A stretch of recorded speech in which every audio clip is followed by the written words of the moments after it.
Somos livres para te adorar, Senhor. Somos no livres. altar de adoração, seja sempre exaltado.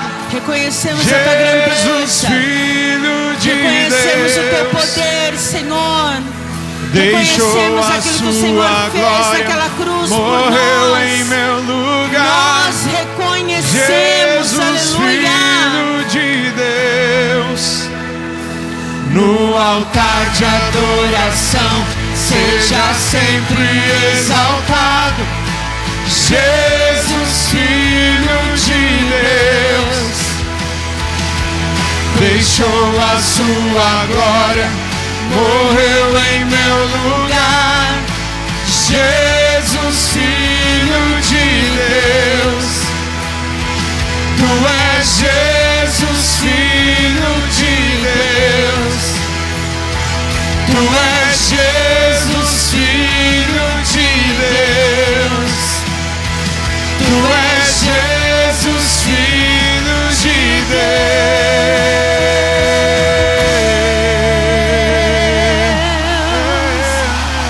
Ele é Jesus, Filho de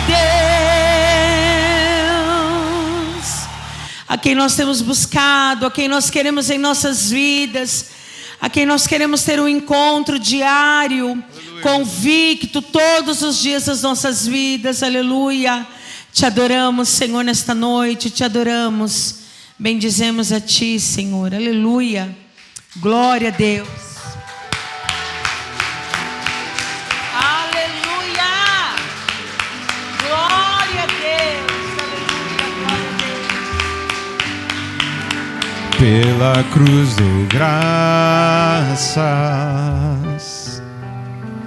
pelo preço pago ali, meu pecado suportou, por seu amor, a graça nós recebemos, recebi. de graça, pelo amor dou graças,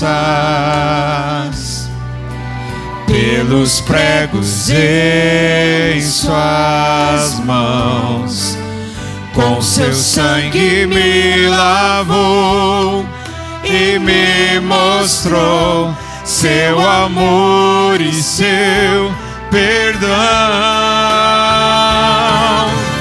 Digno é o Senhor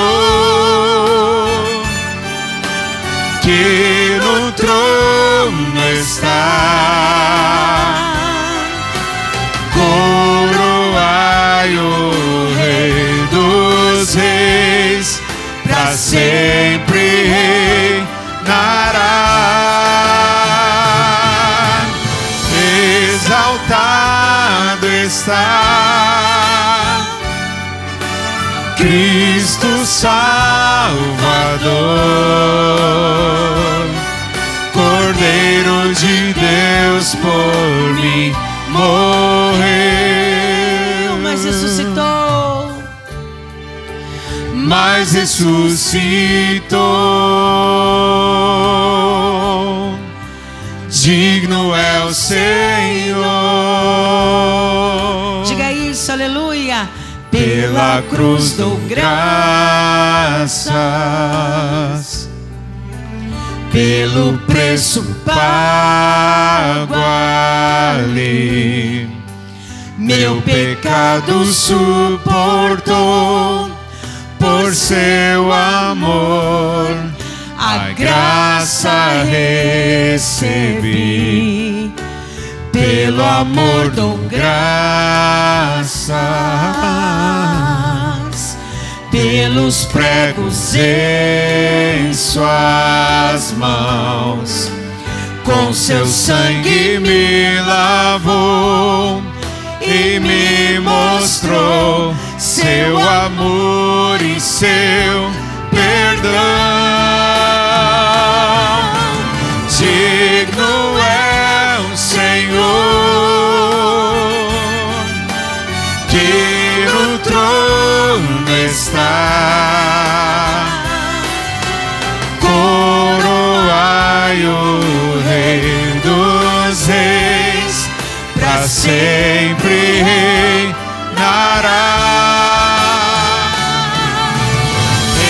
Exaltado está Cristo Salvador, Cordeiro de Deus por mim morreu,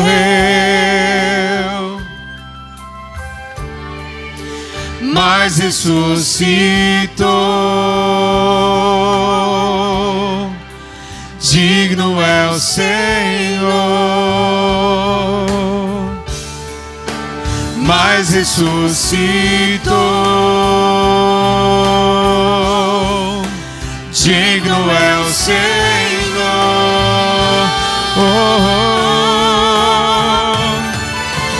digno é o Senhor,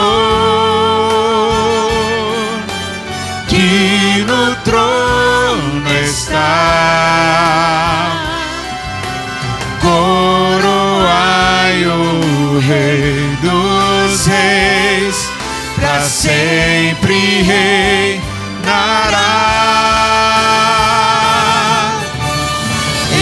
Exaltado está Cristo Salvador, Cordeiro de Deus por mim morreu,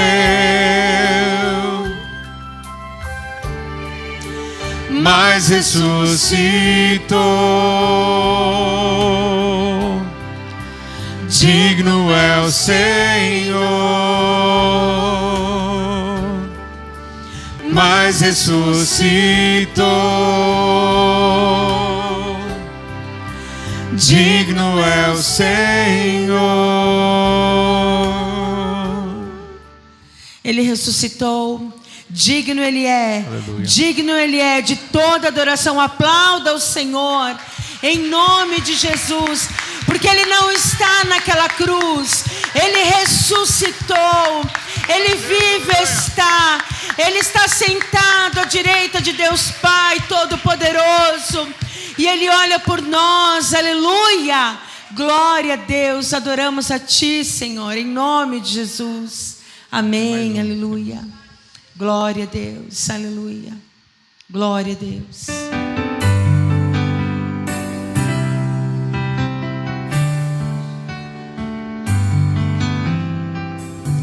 Bem mais que as forças, poder e reis, que a natureza e tudo que se fez, bem mais que tudo criado por tuas mãos. Deus, tu és o início, meio e fim. Bem mais que os mares, bem mais que o sol, e as maravilhas que o mundo conheceu, e as riquezas, tesouros desta terra. Incomparável és pra mim. Por amor, sua vida entregou, meu Senhor. Humilhado foi como a flor, machucada no jardim. Morreu por mim, pensou em mim, me amou.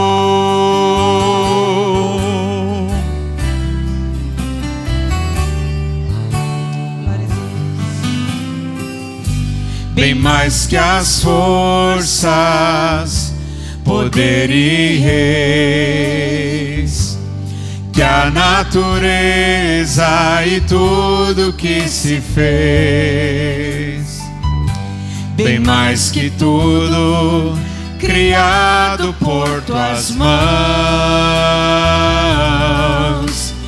Deus, tu és o início, meio e fim. Bem mais que os mares, bem mais que o sol, e as maravilhas que o mundo conheceu, e as riquezas, tesouros desta terra. Incomparável és pra mim. Por amor, sua vida entregou, meu Senhor. Humilhado foi como a flor, machucada no jardim.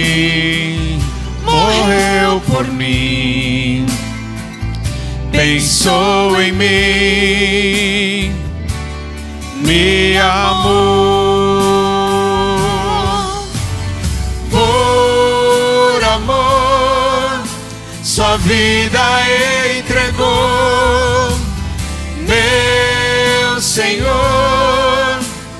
Humilhado foi como a flor, machucada no jardim.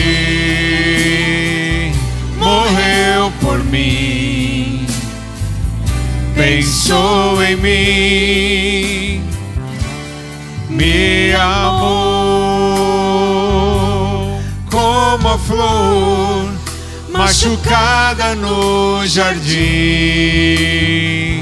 Morreu por mim, pensou em mim, me amou.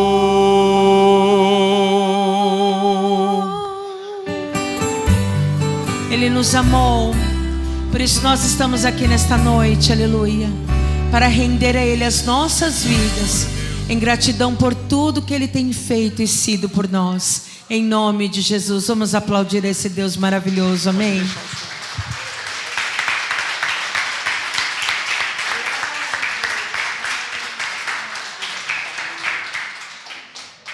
Por tudo o que tens feito, por tudo o que vais fazer, por tuas promessas e tudo que és, eu quero te agradecer com todo o meu ser.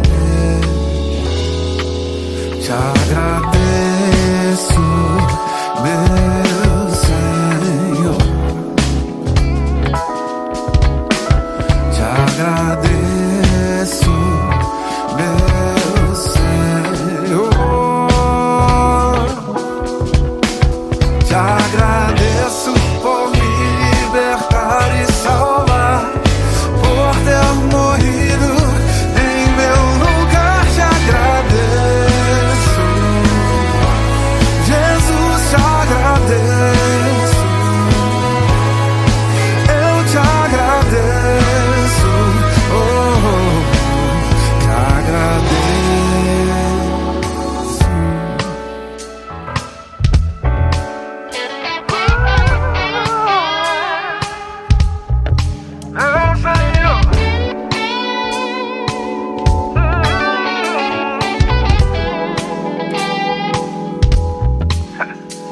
Por tudo o que tens feito, por tudo o que vais fazer, por tuas promessas e tudo que és, eu quero te agradecer com todo o meu ser. Todo o meu ser te agradeço, meu Senhor. Isaías 53, eu vou ler na NVI, versículo 1. Isaías 53, verso 1 em diante. Diz assim: quem creu em nossa mensagem? E a quem foi revelado o braço do Senhor? Ele cresceu diante dele como um broto tenro, e como uma raiz saída de uma terra seca. Ele não tinha qualquer beleza ou majestade que nos atraísse. Nada havia em sua aparência para que o desejássemos. Foi desprezado e rejeitado pelos homens. Um homem de dores e experimentado no sofrimento. Como alguém de quem os homens escondem o rosto. Foi desprezado e nós não o tínhamos em estima. Certamente ele tomou sobre si as nossas enfermidades e sobre si levou as nossas doenças. Contudo, nós o consideramos castigado por Deus atingido e afligido. Mas ele foi traspassado por causa das nossas transgressões. Foi esmagado por causa das nossas iniquidades. O castigo que nos traz a paz estava sobre ele, e pelas suas feridas fomos curados. Todos nós, como ovelhas, nos desviamos. Cada um de nós se voltou para o seu próprio caminho. E o Senhor fez cair sobre ele a iniquidade de todos nós. Ele foi oprimido e afligido, e contudo não abriu a sua boca. Como um cordeiro foi levado para o matadouro, e como uma ovelha que diante de seus tosqueadores fica calada, ele não abriu a sua boca. Com julgamento opressivo ele foi levado. E quem pode falar dos seus descendentes? Pois ele foi eliminado da terra dos viventes. Por causa da transgressão do meu povo, ele foi golpeado.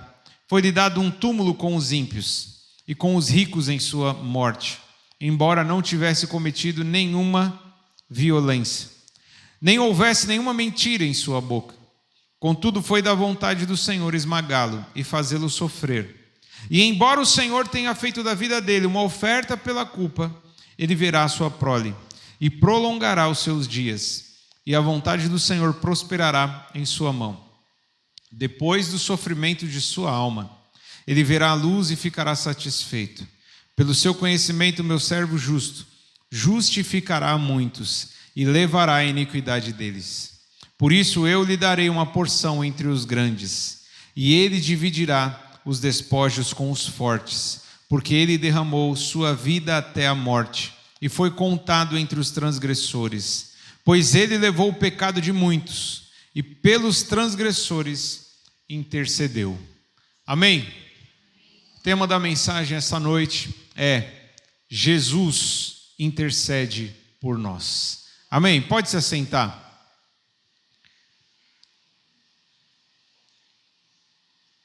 Tem um pedido de oração aqui também pela Marilã, é isso? Marilã?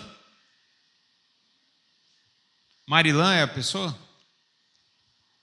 que está sendo oprimida na sua mente, tentando tirar a própria vida, mas vamos orar. Mais uma vez, pode assentado mesmo, apenas levante suas mãos. Vamos orar.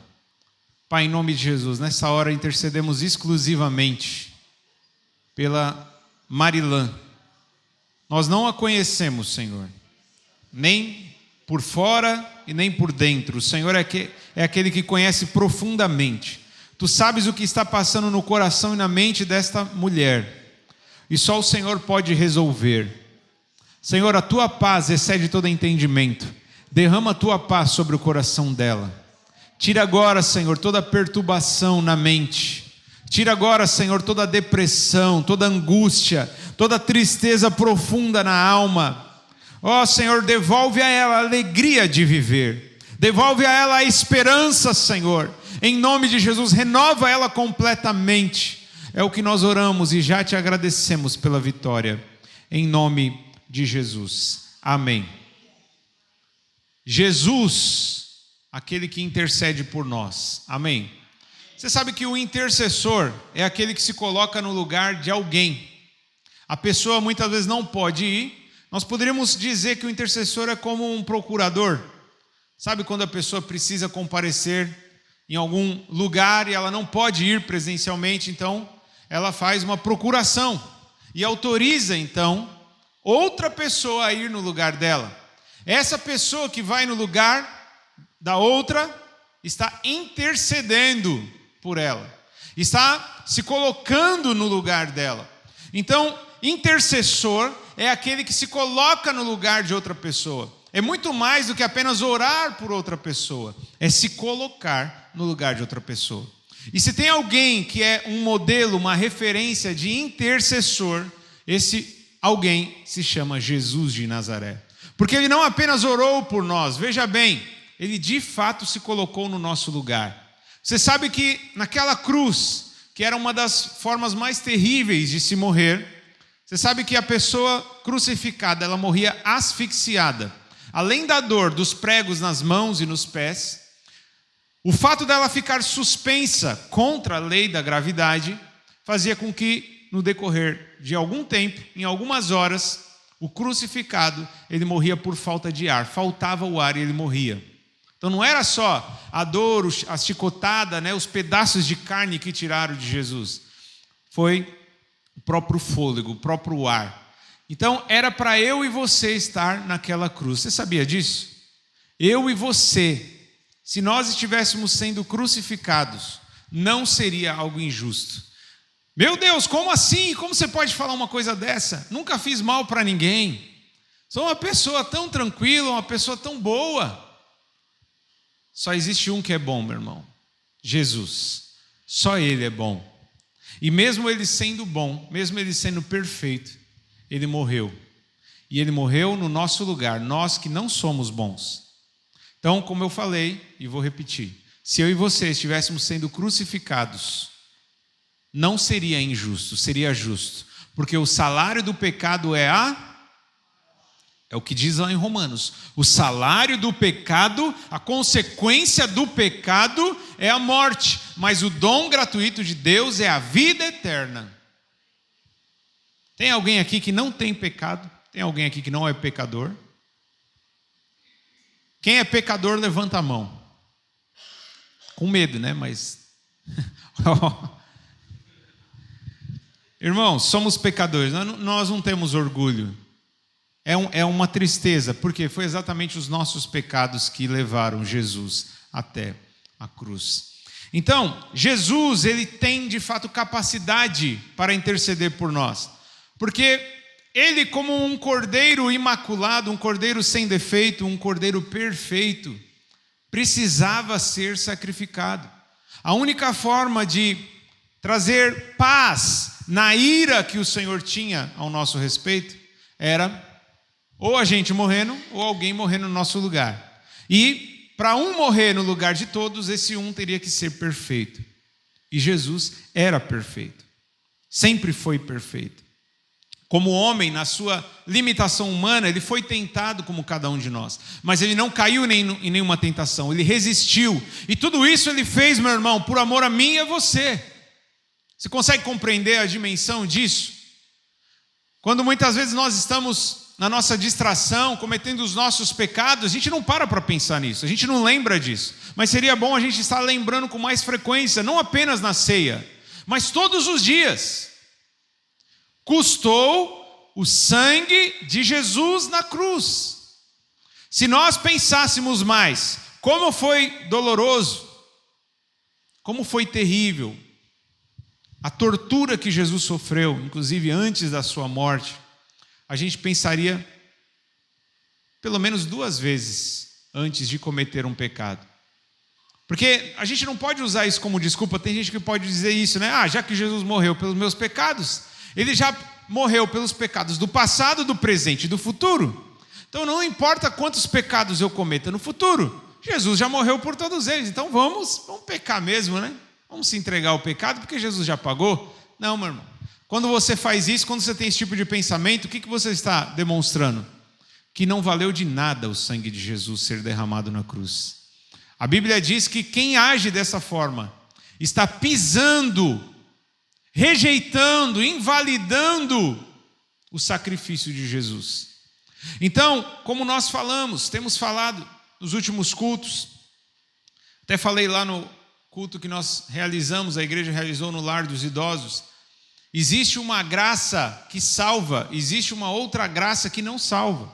Tem muita gente escolhendo a graça que não salva, achando que vai conseguir chegar no céu. A graça que não salva é aquela graça que não muda a sua vida, que não te transforma, que permite que você continue sendo a mesma pessoa. Agora, a graça que se demonstrou salvadora a todos os homens, ela nos gera uma mudança. Por isso que Jesus disse que é necessário nascer de novo para entrar no reino de Deus. Nascer de novo é zerar a vida, começar tudo de novo. Tudo aquilo que você fez de errado no passado, você fala, não, agora eu vou viver uma nova vida. Agora eu vou viver não mais para mim mesmo, não para o meu próprio prazer, mas eu vou viver para Cristo. Eu vou entregar a minha vida e todas as minhas atitudes, as minhas palavras serão para glorificar ao Senhor. Quer comais, quer bebais, façais ou façais qualquer outra coisa, fazei tudo para a glória de Deus. Então a pessoa que nasceu de novo, a pessoa que creu em Jesus verdadeiramente, ela é transformada, ela é completamente mudada. Então a graça que salva é a graça que muda a nossa vida, que não nos permite continuar da mesma forma. Então é completamente equivocado. Todo mundo está me acompanhando? É completamente equivocado você achar que porque a graça abundou ou superabundou, como diz lá o texto em Romanos, onde abundou o pecado, superabundou a graça. É uma ignorância acreditar que quanto mais pecado, mais graça, então vou me entregar ao pecado. Não.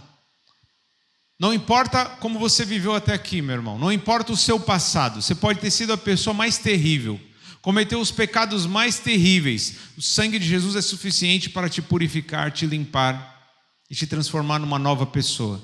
Mas nós não podemos abusar da graça. Nós não podemos achar que a graça é uma brincadeira. Sabe aquela brincadeira de eu me sujo e me lavo, me sujo e me lavo? Não. Se alguém está em Cristo, nova criatura é. As coisas velhas se passaram, eis que tudo se fez novo. Então você que está em Cristo, meu irmão, você tem que viver diferente do que você vivia antes de conhecer a Cristo. Seu velho homem já foi morto e simbolicamente sepultado nas águas do batismo. Como que o velho homem que já foi morto e enterrado pode ainda estar prevalecendo na nossa vida? Porque se as nossas atitudes forem semelhantes às atitudes que nós tínhamos na nossa velha natureza, então parece que a nossa velha natureza tem ressuscitado e a gente nem tem percebido. Então, meus irmãos, a graça, ela é suficiente para cobrir uma multidão de pecados. Mas nós que encontramos e experimentamos a graça, precisamos diariamente negar a nós mesmos, andar pelo caminho da retidão, pelo caminho da santidade. A graça não pode ser desculpa para a gente viver no pecado, porque se vivermos no pecado ainda estamos mortos. Agora, a pessoa que já recebeu uma nova vida, ela morreu para o pecado e agora vive para o Senhor. Como uma pessoa que morreu para o pecado pode viver ainda presa no pecado? Então, nós não podemos cometer esses dois enganos. Primeiro, achar que a gente não é pecador, né? Somos pecadores, mas temos que lutar contra o pecado. O segundo engano é achar que porque a graça é tão grande, eu posso continuar pecando e fico tranquilo que o meu passaporte para o céu está garantido. Não importa o que eu faça, eu fui salvo lá no passado, vou continuar salvo para sempre, tudo tranquilo. Há aqueles que dizem que não se perde salvação, tem aqueles que dizem que perde. A questão é o seguinte, a Bíblia é clara, se perseverarmos até a morte, nós vamos receber a coroa da vida. Quem não persevera, recebe a coroa da vida? A perseverança não é o pagamento, meu irmão. O pagamento é o sangue de Jesus, é o sacrifício de Jesus. Só que a perseverança é a prova da nossa fé. Somos salvos pela graça, mas mediante a... E o que é a fé? A fé não é aquele negócio assim que quando as pessoas vão na loteria e falam, vou fazer uma fezinha, eu acredito que eu vou ganhar. Não, fé não é isso. A fé bíblica é você agir de forma que demonstre que você acredita. Ah, eu acredito que Deus existe. Acredita. Mas e qual é a prova de que você acredita? Não, eu só acredito. Não, você não está provando nada. A fé bíblica ela é demonstrada com atitudes. Quando você começa a obedecer a Deus, quando você começa a amar o próximo, quando você começa a deixar de lado a sua própria vontade e passa a fazer a vontade de Deus, ali você está demonstrando a verdadeira fé. A fé bíblica e genuína. ela não é apenas de palavras, mas ela é demonstrada por meio das nossas ações. Então, crer em Jesus é obedecer a Ele. Inclusive, a maioria das pessoas, quando a gente pergunta, você ama Jesus? Claro que eu amo.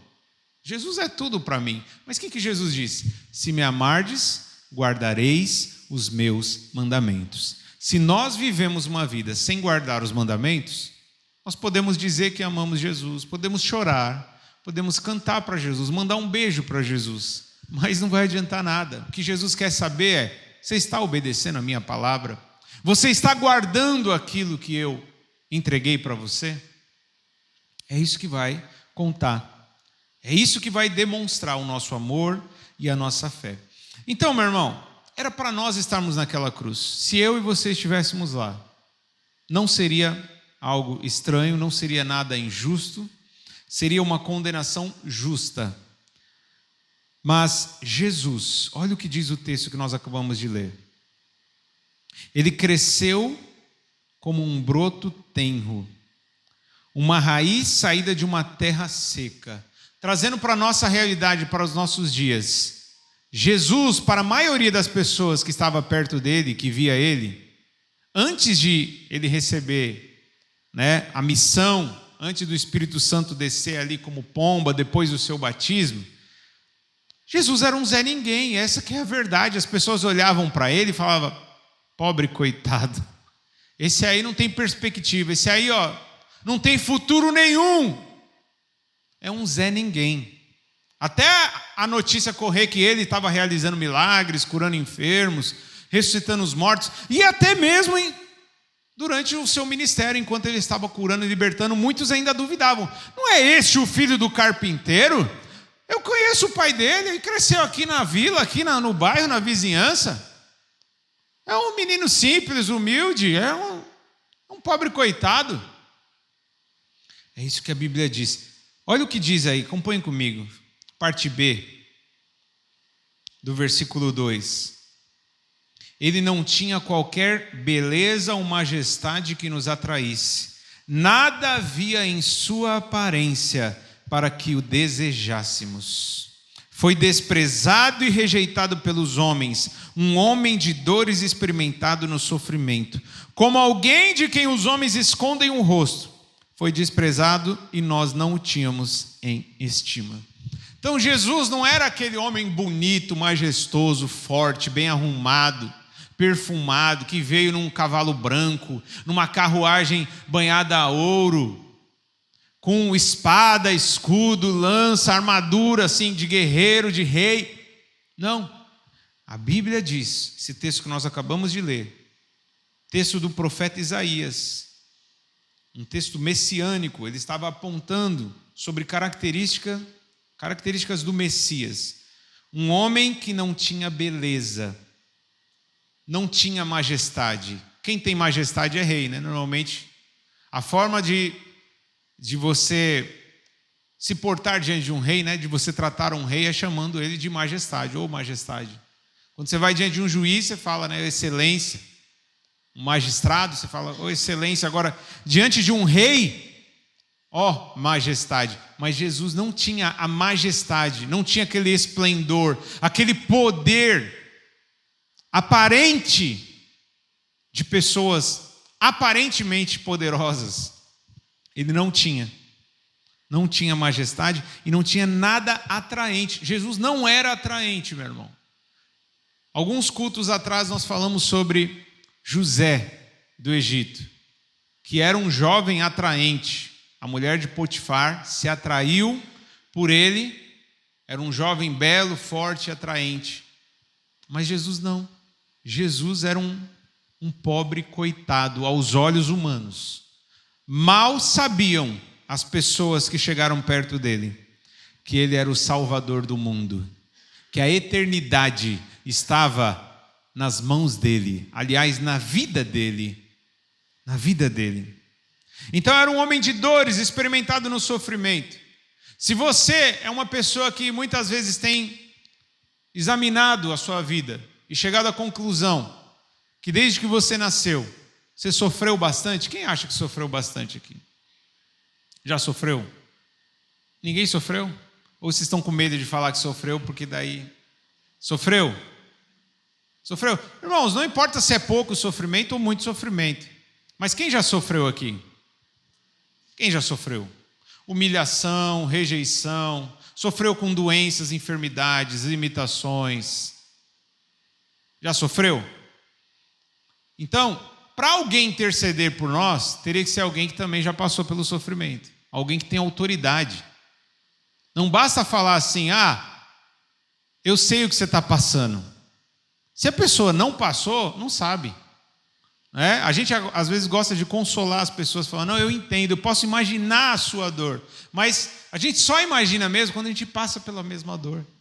Então Jesus passou por sofrimento. Se você está sofrendo, meu irmão, talvez não teve coragem de falar ou de se manifestar, saiba, você tem um intercessor que sofreu a vida inteira.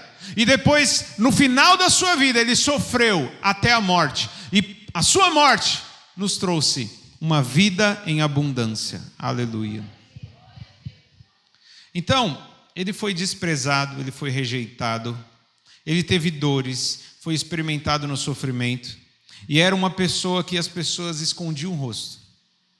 Tem algumas traduções que falam que Jesus era um tipo de homem que as pessoas olhavam e balançavam a cabeça. Tipo, esse aí... eu não queria estar no lugar dele. Eu não queria estar na pele dele. Esse aí, coitado. É um pobre coitado. Mas pobre coitado eram as pessoas que o rejeitaram. As pessoas que o desprezaram, as pessoas que não creram nele. E pobres coitados continuarão sendo aqueles que rejeitam o Salvador, Jesus de Nazaré. Mas eu tenho certeza que esses que rejeitam não estão aqui neste lugar, porque aqui estão homens e mulheres, jovens e crianças, pessoas de todas as idades que creem no Senhor Jesus, que sabem que Ele é o Salvador do mundo, que Ele é o Rei dos Reis e que voltará para nos buscar. Aleluia. É interessante notar que a Bíblia diz que Jesus ele está sentado agora, nesse exato momento. Você sabe que ele ressuscitou em carne e osso, né? Não encontraram os ossos de Jesus. Se você for no túmulo de Maomé, você vai ver os ossos. Se você for no túmulo de qualquer um dos grandes líderes do passado, você vai encontrar os ossos. Agora, vai no túmulo de Jesus, você não encontrará os seus ossos. Ele ressuscitou em carne e osso. E ele subiu ao céu em carne e osso. E ele, a Bíblia diz, ele está sentado à direita de Deus Pai e ele intercede por nós. Então ele continua se colocando no nosso lugar, sentindo a nossa dor, chorando quando a gente está chorando. Ele continua tendo empatia, ele continua, meu irmão, orando por você. Aleluia. Ele se importa com você. Ele ama você.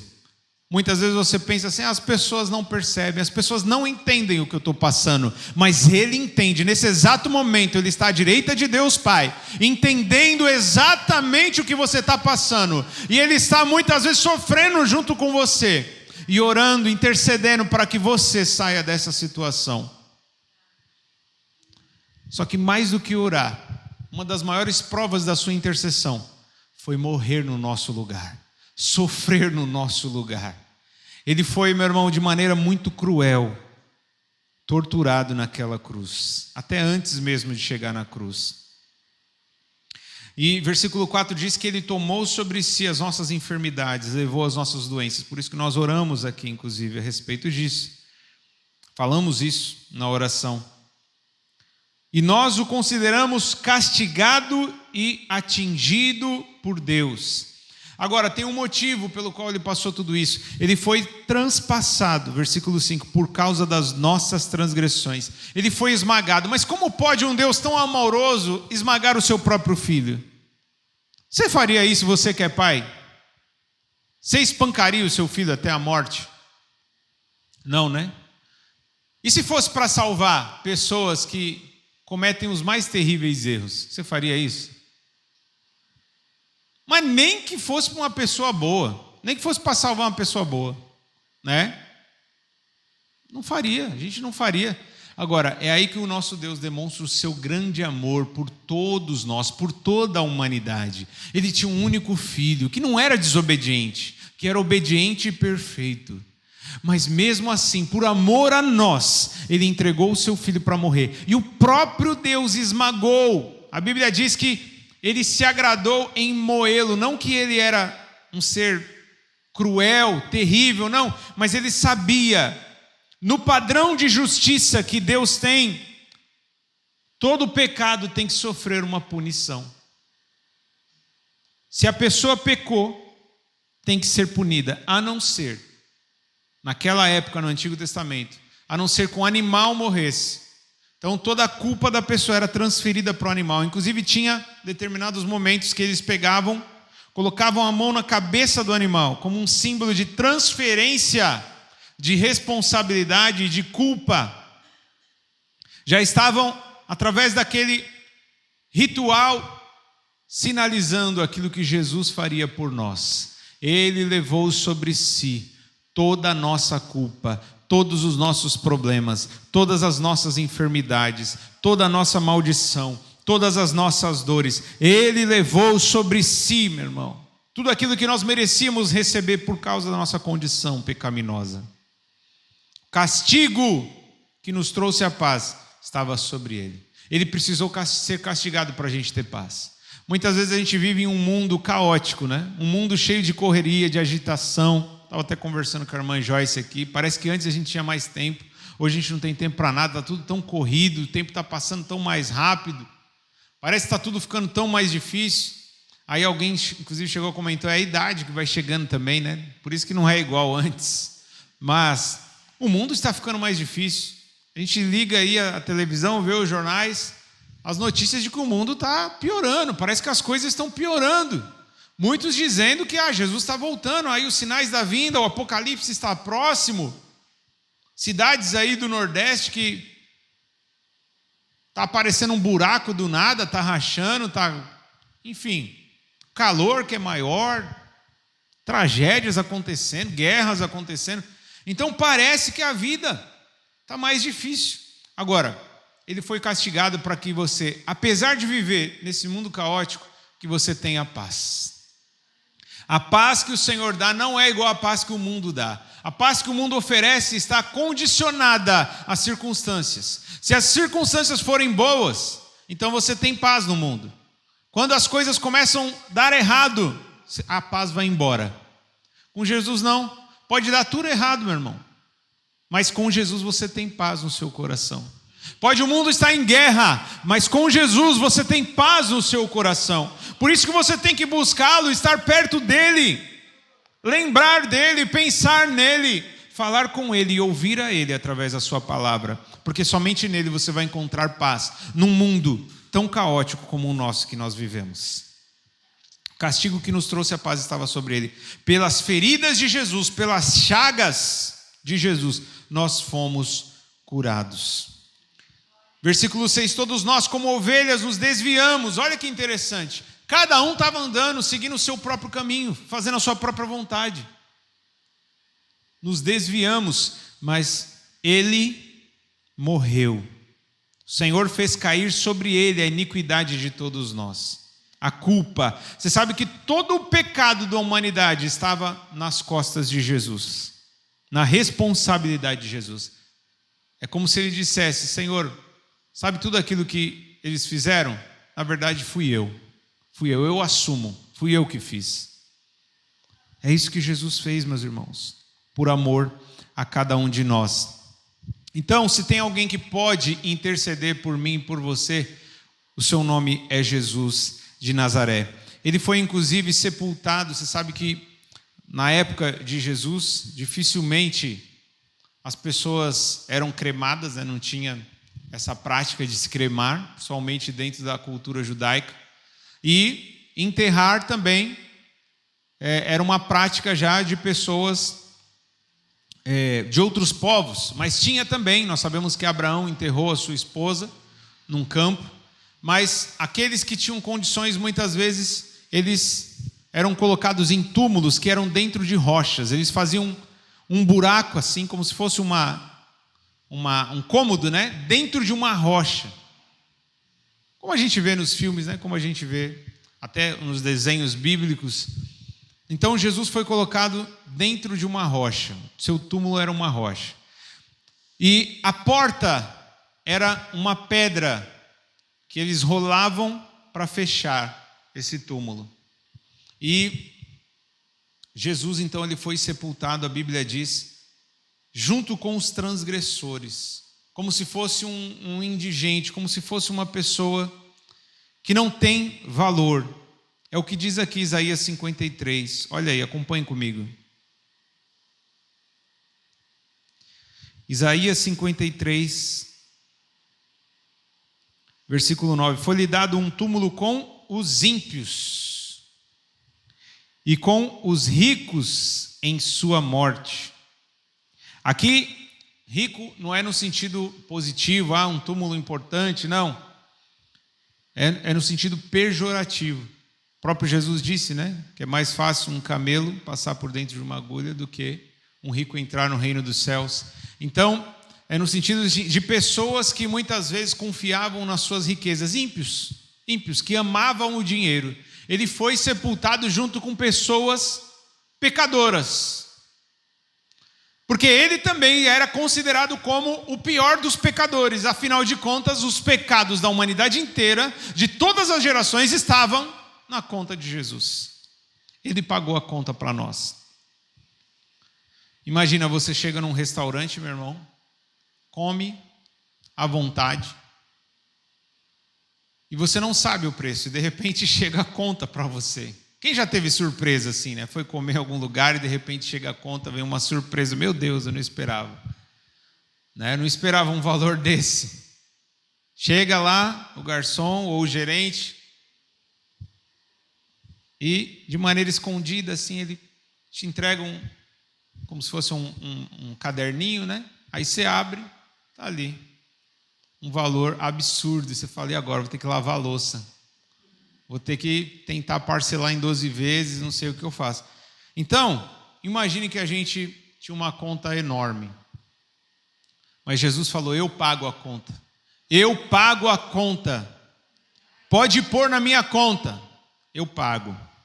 Aleluia, ele pagou o preço pela nossa salvação. Aleluia. Então, depois do sofrimento, versículo 11, depois do sofrimento de sua alma, ele verá a luz e ficará satisfeito. É como a gente sempre tem falado aqui, né? Sem dor, sem sofrimento, não há recompensa, não há ganho. Sem cruz, não há glória. Primeiro vem a cruz, primeiro vem o sofrimento, depois vem a glorificação, a exaltação. Então Jesus se submeteu a todo esse tipo de sofrimento, rejeição, zombaria, dor, desprezo, mas a Bíblia já garantia, ele verá a luz e ficará satisfeito pelo seu conhecimento. Meu servo justo justificará muitos. Então, somente através desse ato é que a justificação se tornou possível a todos nós pecadores. Nós não falamos aqui, a oração de um justo é poderosa, muito pode em seus efeitos, e só é possível termos resposta às nossas orações porque hoje nós somos justificados, e só fomos justificados porque o único justo morreu por todos nós injustos, e assim recebemos a justificação. Por isso nós podemos com confiança falar com o Pai hoje e ter a certeza de que Ele ouve a nossa oração e responde a nossa oração. Versículo 12, a promessa do Senhor: por todo o sofrimento que Ele vai passar, eu lhe darei uma porção entre os grandes, e Ele dividirá os despojos com os fortes, porquanto derramou a sua vida até a morte.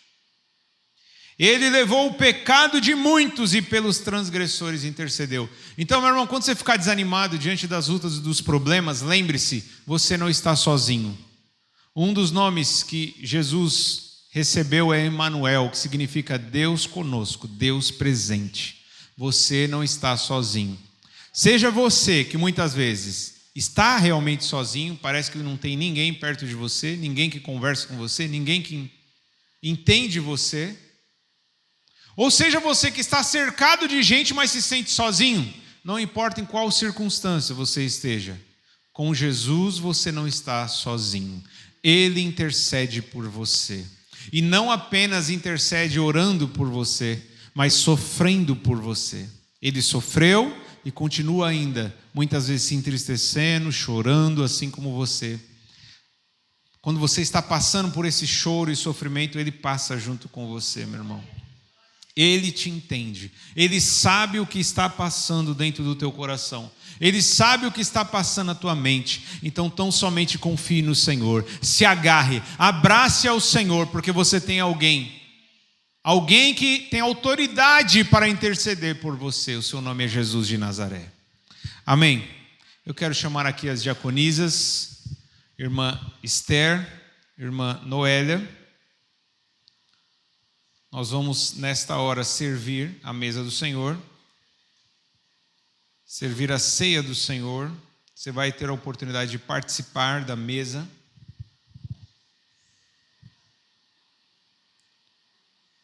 Eu vou ler 1 Coríntios capítulo 11. Preste atenção, 1 Coríntios capítulo 11, versículo 20 em diante. Diz assim: quando vocês se reúnem, não é para comer a ceia do Senhor, porque cada um come sua própria ceia sem esperar pelos outros. Ficou claro aqui, meus irmãos? Vou ler de novo o versículo 20. Quando vocês se reúnem, não é para comer a ceia do Senhor.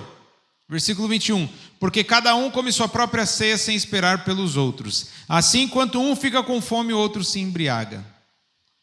Isso é tomar a ceia indignamente. Ficou claro? Ah, mas eu pequei. Ah, mas eu errei. Todo mundo aqui é pecador.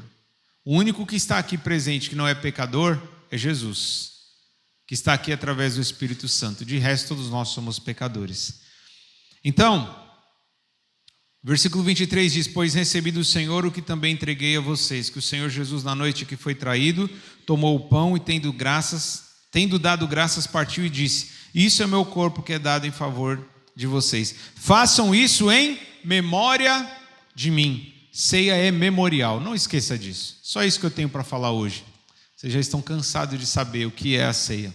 Então, você que é um pecador, mas um pecador lavado no sangue do Cordeiro, e que entendeu que igreja é o lugar onde se reparte o pão, e se reparte tudo que nós temos condições de repartir com o nosso próximo, então você está convidado a participar da mesa do Senhor. Lembrando da morte e ressurreição.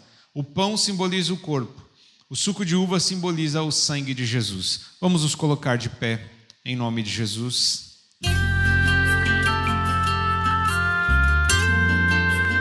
Você vai receber o pão.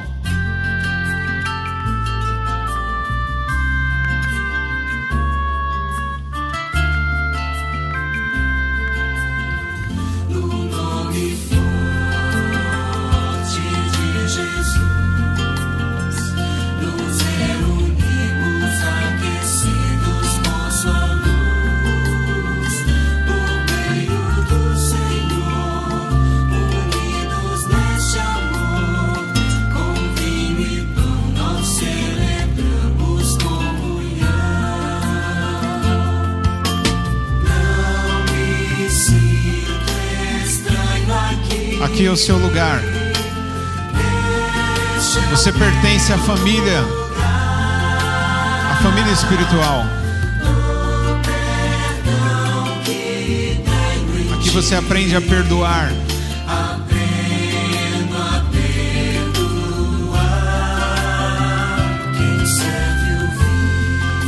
É o próprio Jesus.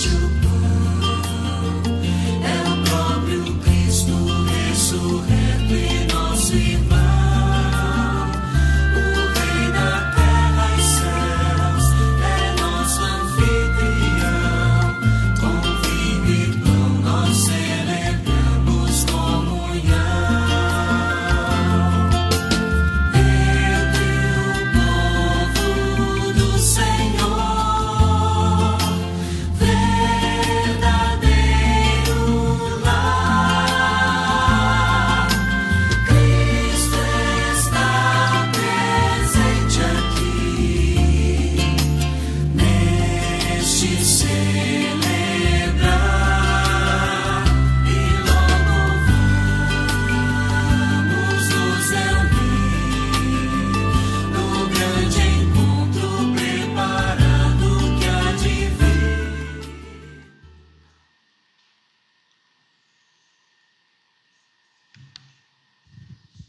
Aleluia.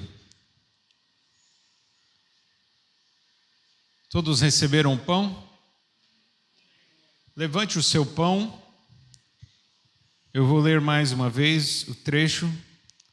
1 Coríntios 11, 23 diz: pois recebi do Senhor o que também entreguei a vocês, que o Senhor Jesus, na noite que foi traído, tomou o pão e, tendo dado graças, partiu e disse: isso é o meu corpo que é dado em favor de vocês. Façam isso em memória de mim. Todos comamos do pão.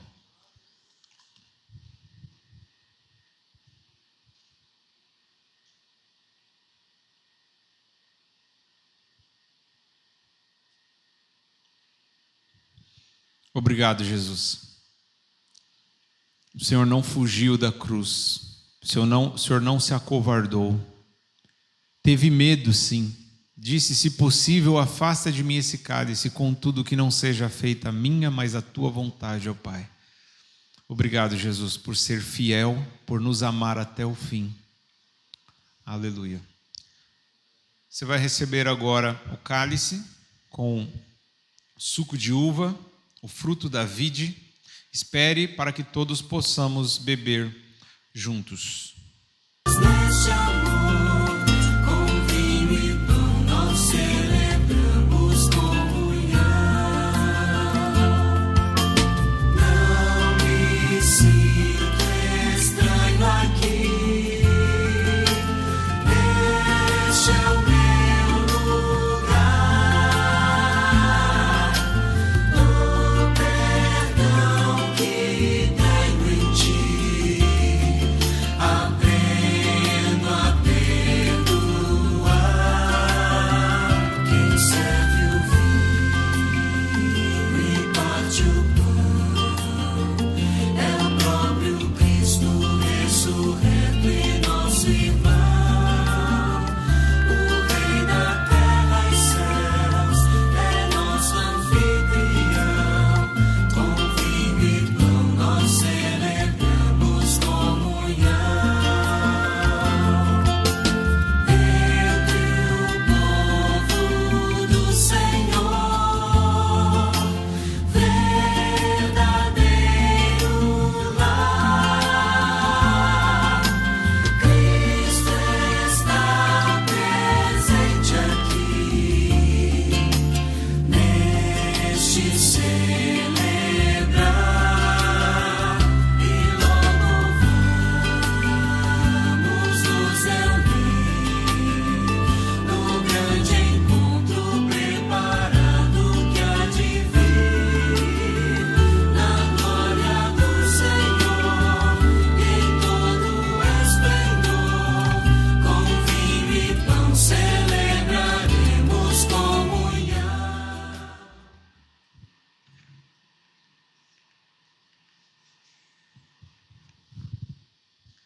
Amém. Todos que pegaram o cálice, segure o seu cálice, nós vamos ler o trecho. 1 Coríntios capítulo 11, versículo 25, diz assim: da mesma forma, depois da ceia, ele tomou o cálice e disse: este cálice é a nova aliança no meu sangue. Façam isto sempre que o beberem em memória de mim. Porque sempre que comerem deste pão e beberem deste cálice, vocês anunciam a morte do Senhor até que ele venha. Todos bebamos o cálice.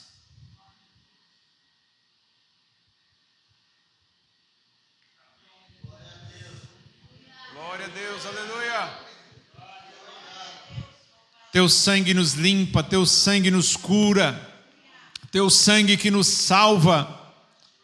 Oh Jesus, nós te louvamos, Senhor, porque o Senhor derramou o seu sangue.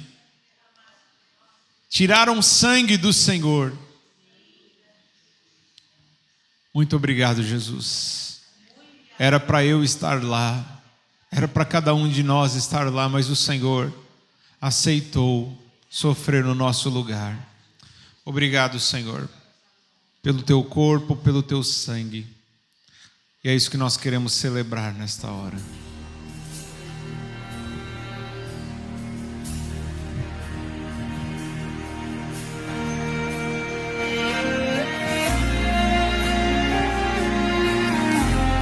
Aleluia, Jesus.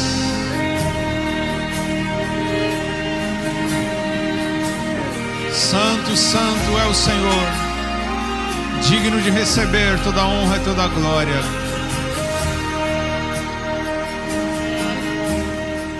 Só em Cristo posso confiar, é minha força, luz, canção, lugar seguro nele achei, rocha que não se abala.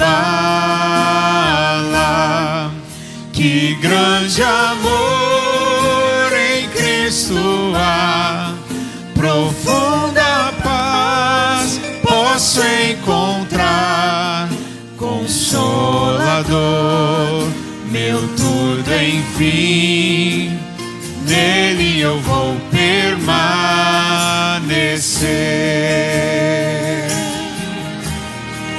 Só Cristo homem se tornou, frágil bebê, mas pleno Deus.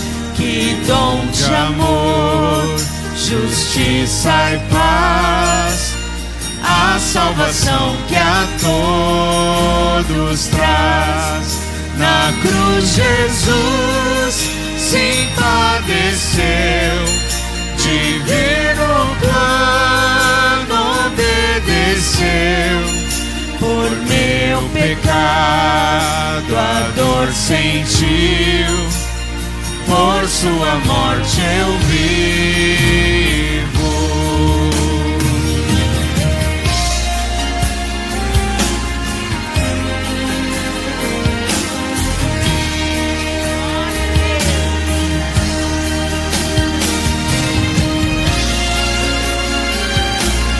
Santo, santo é o Senhor. Glória, glória a Jesus. Seu corpo inerte ali ficou, luz que ante as trevas se apagou. Glorioso dia então surgiu, vivo ele está, ressuscitou.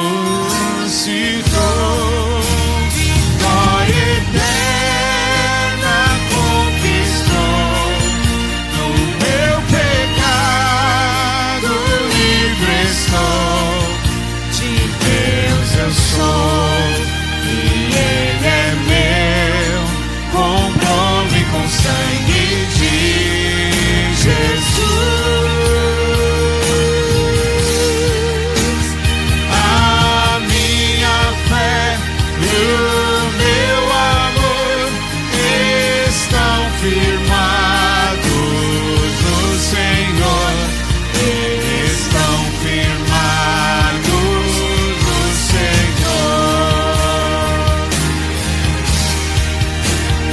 A minha fé e o meu amor estão firmados no Senhor, estão firmados no Senhor.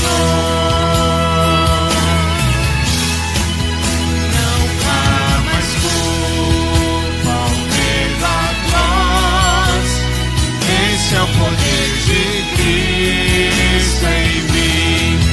Por toda a minha vida aqui, Ele será meu dia e fim. Nenhum poder do inferno irá das suas mãos me afastar, até voltar ou me chamar. Em Cristo eu vou permanecer até voltar ou me chamar.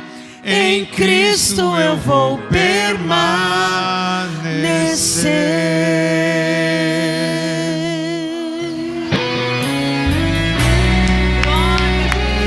Ele é o leão da tribo de Judá, Vale a pena permanecer nele.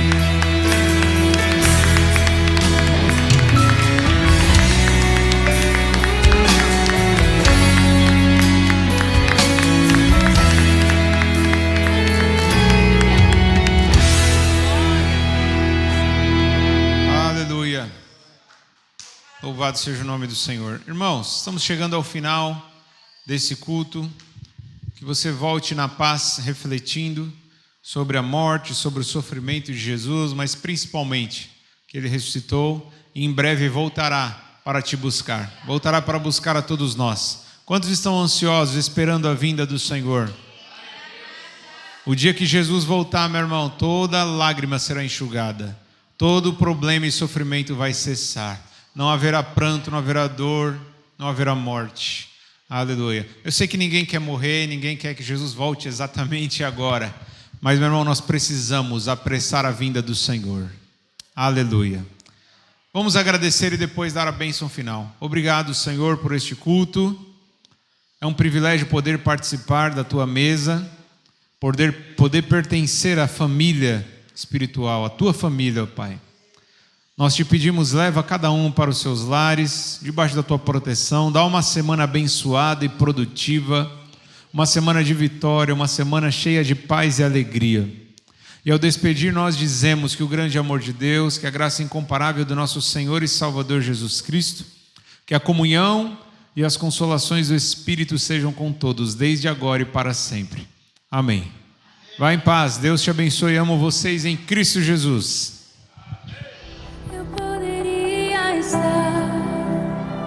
Em qualquer outro lugar, mas tua glória me atraiu, tua presença me atraiu. Tentei me esconder por medo de não viver, mas tua glória